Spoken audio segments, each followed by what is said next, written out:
굿모닝 여러분, 실리콘밸리 목사 백봉기입니다.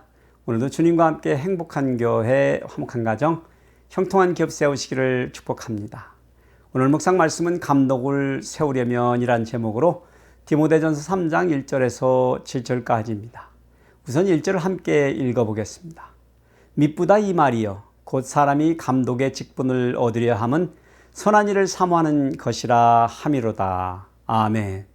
교회에서 남자들과 여자들의 어떻게 해야 하는지를 디모데에게 가르친 바울 사도는 이번에는 감독을 어떻게 세워야 하는지에 대하여 충고합니다.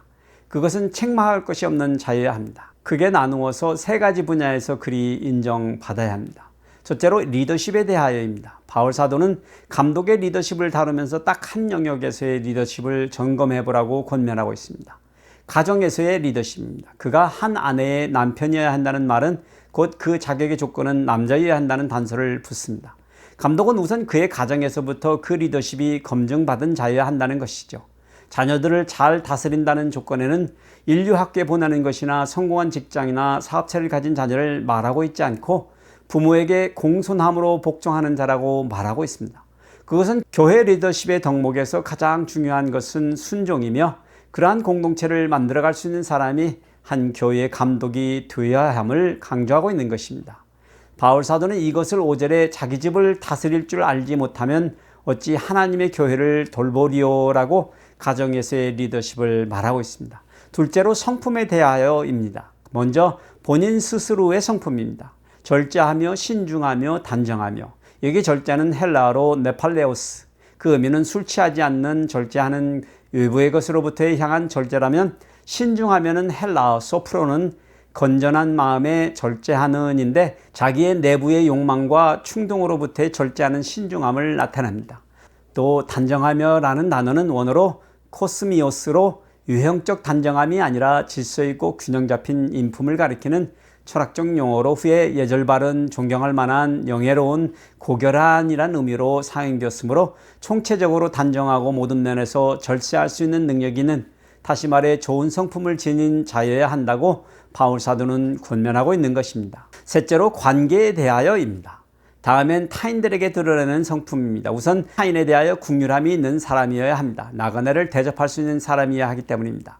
가르치기를 잘한다는 것은 실력을 겸비함을 말하기도 하지만 다른 사람들의 필요를 이해하는 눈이 있어야 한다는 것을 의미합니다. 술을 즐기지 않고 구타하지 않고 관용하며 다투지 않고 돈을 사랑하지 않는 것들, 이 네 가지는 서로 관련이 있는 것들로 다른 사람들과의 관계 가운데 스스로 절제 있는, 규모 있는 원만한 생활을 하는 사람을 말하는 것입니다. 그런 면에서 새로 막 입교한 사람, 즉 모든 면에서 아직 검증되지 않은 사람은 세우면 아니 된다라고 바울은 말하고 있습니다. 또 관계에서 중요한 한 가지 요소는 유인에게서까지도 선한 증거를 얻은 자로 세우도록 권면하고 있습니다.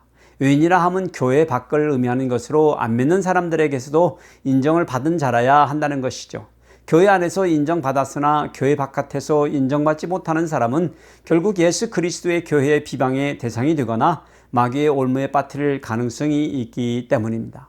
감독의 리더십에 오를 사람의 퀄리피케이션에는 하나님의 말씀에 대한 지식이나 강한 믿음에 대하여 전혀 거론하고 있지 않은 것은 이상합니다. 그런데 그것은 도리어 그러한 것들이 너무나 당연한 것들이며 모두가 알고 있는 바이기 때문일 것입니다. 바울 사도는 디모데가 오히려 관과하기 쉬운 것들을 기록했던 것입니다. 그렇습니다. 감독의 자리에 오를 자들은 좋은 리더십, 좋은 성품, 그리고 안팎으로 좋은 관계를 가진 사람이어야 한다는 것입니다. 그러니 여러분, 신앙 공동체에서의 리더십에 있거나 부르심에 갈망이 있는 일꾼이라면 필히 자신을 스스로 점검해보며 견비하시는 여러분들 되시기를 축복해 드립니다. 주님과 함께 행하여